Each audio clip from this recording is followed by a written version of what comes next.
Rhythm is such an important part of music, right? Students often tell me, "Ma'am, I'm able to sing tunes really well. I have a very good voice, but I keep losing the beat." Now, this question especially comes from people who usually sing a lot with karaoke or do live shows with other instruments and all of that. So, in such cases, it becomes very important to have a strong sense of rhythm. Rhythm is basically something that keeps repeating itself in cycles. The best example of rhythm is a clock. If you see the clock's hand, it moves from 1 to 12 and then again it starts moving from 1. It keeps repeating in cycles, right? Same thing happens in music. If you have an 8-beat cycle, then it would go from 1 to 8 and then again keep going from 1 to 8. So the first thing you should know about rhythm is that it is a repeating cycle. Now the good news is all of us have some natural sense of rhythm. Let's take an example by listening to a song. Now when you listen to this song, after a point you will automatically start moving. Some of you might nod, some of you might do this, some might tap your feet or clap. Now why are we clapping in this particular rhythm? Why are we not randomly clapping like this? Why are we specifically clapping on these points? Now the reason why we were able to feel those particular points is because each of those points was the starting beat of a new cycle. So it was beat number 1.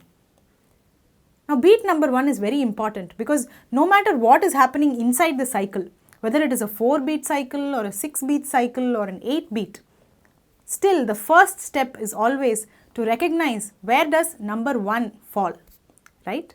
It is as important as 12 midnight, which separates one day from the other. Okay, so in classical music, we have a name for this beat number 1. It is called samam in Carnatic and sam in Hindustani. So your first step towards improving your rhythm sense is to start feeling the samam whenever you listen to a song. Now when we are listening to the song, it is fairly natural to feel the samam. But the problem happens when we start singing and simultaneously trying to feel the samam. Here what happens is the lyrics of the song tend to confuse us. Every song has a different split of lyrics, right? But the rhythm should go on continuously in a uniform way, no matter what is happening with the lyrics. But sometimes what we subconsciously tend to do is we try to adjust our beat according to the lyrics, which is where the mistake occurs. So firstly, you should realize that it is not necessary for a song to start on the samam. Samam is just the start of the cycle, not necessarily the start of the song. Secondly, even the other words of the song, it is not necessary that the first syllable of the word will always coincide with the samam. Sometimes it might coincide, like dil se re. Okay, so the first word was on samam.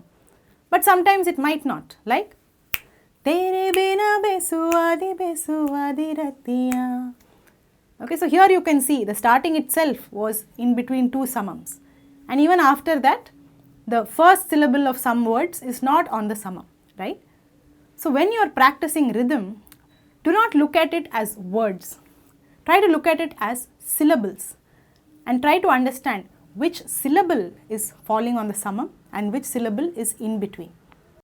For complete music courses, download VoxGuru, the music learning app.